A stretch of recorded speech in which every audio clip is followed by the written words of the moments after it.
Yun. Basa-basi natin itong sagisi. Sagisi ang tawag ito dito sa... Hi, good morning mga ka-farmers. Dito tayo sa farm. Bali, 82 days na itong aking sabog tanim. Sa gitna ng kasagingan at niyugan, mayroong tanim na palay. Dry seeding. Kaya nga lang, grabe ang katabi ko. Vacant lot. Hindi ito tinataniman for I think almost 4 years na. Kaya yun, talahib na. Dati tinataniman ko ito. Inupahan ko doon sa kargado. Hindi, pinigilan ko na lang kahit yung bayad ko nito 2023 24 sinaka-advance ako, hindi ko na pinaniman for so many years kasi yan, nakabakante yan ha, damo-damo so ganyan doon, kaya kailangan linisan mo yung pagitan hirap. Ganyang kataba ang lupa dito sa amin pag hindi mo pinaniman, ginagapangan ng talahib. Nung summer sinunog ko ito. So April, May, June, July, August, 4 months ganyan na ulit yung damo niya. Summer, sunog na sunog ito. So, since katabi ko, ikaw ang magbasabas ng damo para at least yung palay hindi matabunan ng araw. Kahirap. Hirap.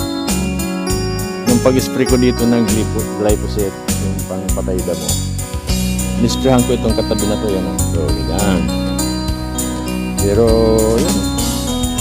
After 4 months, ganyan siya mag-recover yung damo. Yung damo na yan, yung sagisi tawag dito. Yan. Parang mataas siya, parang tubo. Yun. Yung palayan ko, meron din mga ganyan. Yun. May mga tumubo din. May mga tumubo na humabol yan. Ayan. Pero pwede bunutin kasi isa-isa. Ganyan doon. Tatanggalin ko yung damo sa pagitan. Sprayan ko ng glyphosate, pero basa-basin ko muna, tirahin ko muna bago sprayan ng glyphosate papunta doon. Kasi yan, sagisi tawag yan. Iyo to, alahib hirap.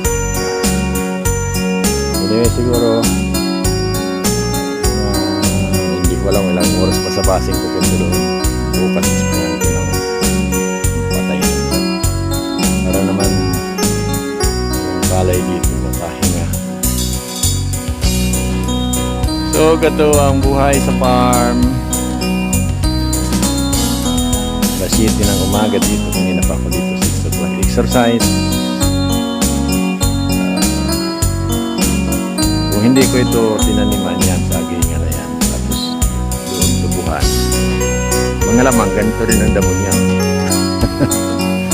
Kasi yung sagisi na yan daling tumaas yan after 2 months, 3 months ganyan na siya. Kahit isang maliit lang yan dumadoble siguro magiging 100 na piraso ganyan yan, isa lang yan. Madami siya.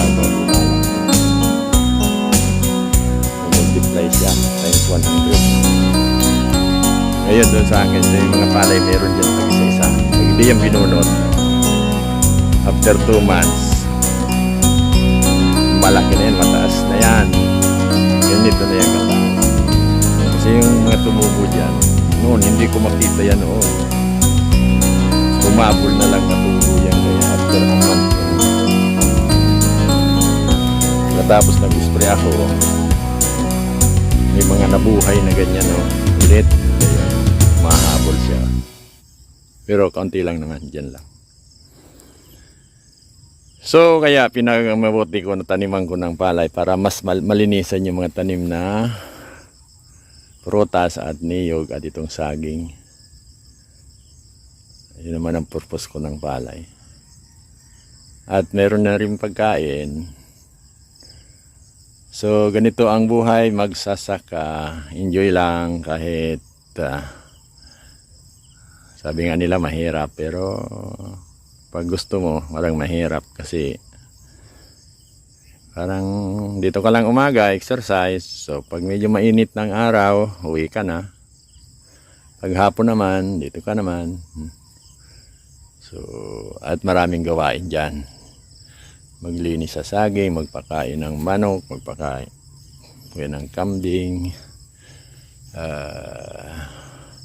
Habang nagpapahinga, nag-upload ng video. Okay, I'm enjoying farming, at the same time vlogging. Kung nagustuhan nyo ito, thumbs up naman dyan. O, kung puso, mas maganda. Paki-share na rin kung meron kayong time. Konting tulong na rin yan. I-upload ko ito sa YouTube at saka sa page. Pag nanood kayo at nag-share kayo, natutulungan ninyo ang aking vlogging. Tutuwa na ako kahit pag naka 1,000 nanonood, meron akong 1 cents na dollar. Pag merong 100,000, meron ako doon $5. Pag 1 million view, pwede na rin siguro $15. So far, nung na-monetize ako, wala pa ako 1 million. Pinakamarami kong view, I think 300,000. Pero nung hindi pa ito monetize, meron akong 2.8 million view. Yun na nakatulong sa akin kung bakit marami akong follower. Thank you doon sa mga followers. More than 15,000 na yung follower ko ngayon. Growing. Hoping na madagdagan pa yon. Mga ka-farmers, kahit saan kayo, konting lambing ko dyan. Paki-like naman ang aking farmer, ang tatay ko. Okay, God bless.